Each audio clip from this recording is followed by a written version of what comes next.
Assalamualaikum warahmatullahi wabarakatuh. Kami dari kelompok 4 yang beranggotakan Nadila Andriani dengan nomor NIM 2006419096 dan Zela Putri Priyata dengan nomor NIM 2006411101, mata kuliah Konsep IPS, dosen pengampu Nugraha Permana Putra MPD. Dalam kesempatan kali ini, kami akan membahas tentang keterampilan dasar ilmu-ilmu sosial.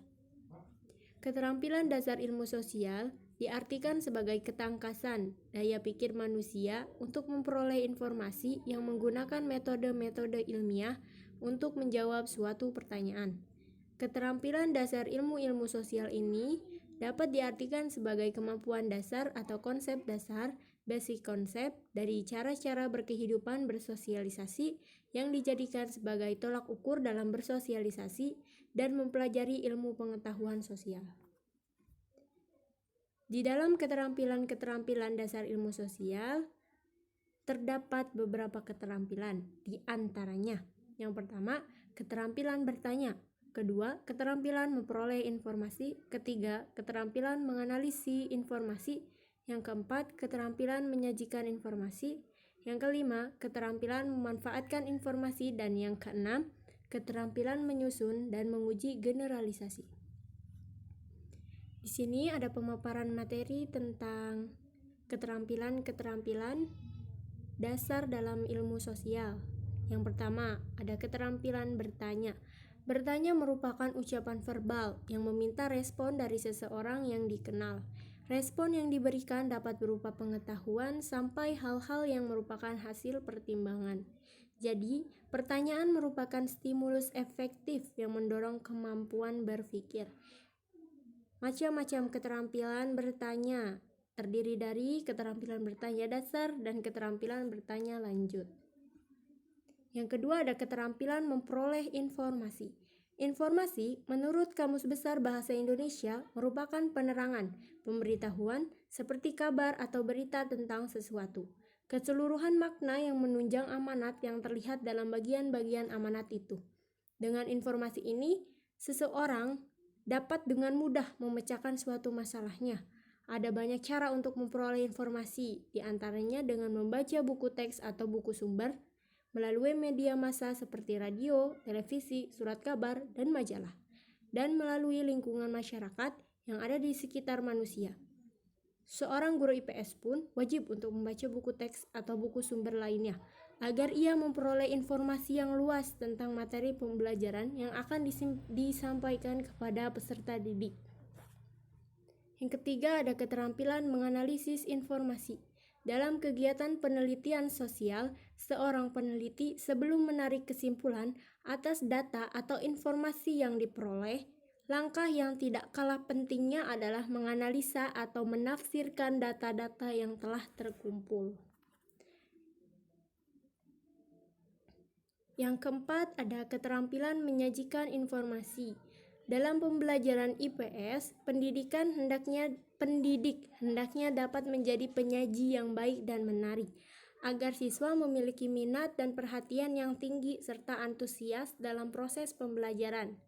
Sekumpulan data dan informasi yang diperoleh perlu diolah, dianalisis, kemudian ditarik suatu kesimpulan.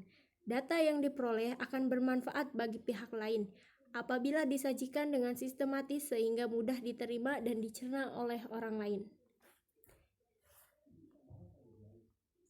Yang kelima ada keterampilan memanfaatkan informasi.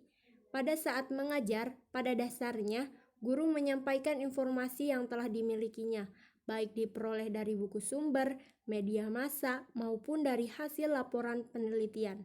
Setiap informasi yang dimiliki oleh seseorang baru dianggap bermanfaat bila ia dapat menggunakan dan memanfaatkan informasi-informasi dalam pekerjaannya sehari-hari.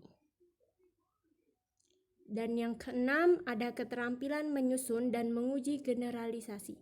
Keterampilan menyusun generalisasi menurut Nurset Sumatmadja 1984 mengemukakan bahwa generalisasi itu merupakan hubungan dua konsep atau lebih dalam bentuk kalimat lengkap.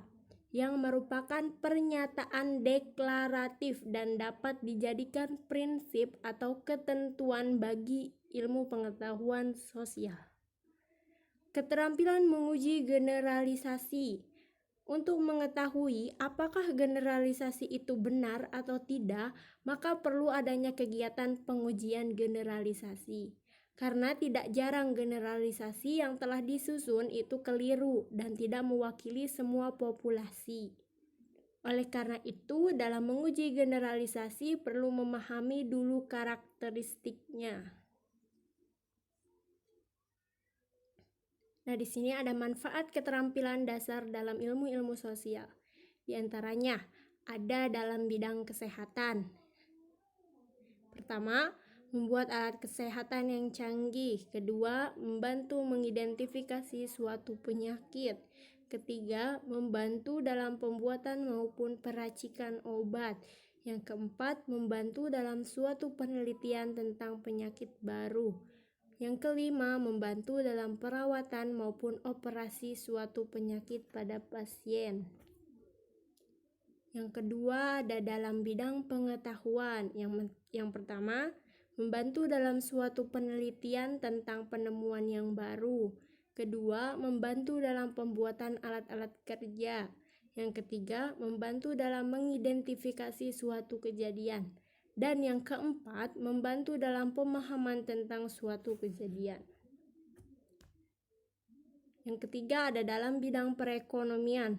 Yang pertama, membantu dalam penghitungan uang. Kedua, membantu dalam pembayaran pada penjualan jarak jauh. Ketiga, membantu dalam pengiriman uang pada jarak dekat maupun jauh. Yang keempat, membantu dalam perhitungan perekonomian. Di dalam keterampilan bertanya untuk mengumpulkan data, keterampilan bertanya sangat diperlukan dalam mengumpulkan data, antara lain dalam melakukan wawancara dan menyusun angket. Wawancara merupakan bagian dari teknik pengumpulan data, antara lain untuk menggali informasi seperti dilakukan oleh pewawancara, seperti wartawan, penyiar televisi atau radio, dan lain sebagainya. Wawancara dan angket pada umumnya dipakai untuk kepentingan penelitian dalam bidang ilmu-ilmu sosial.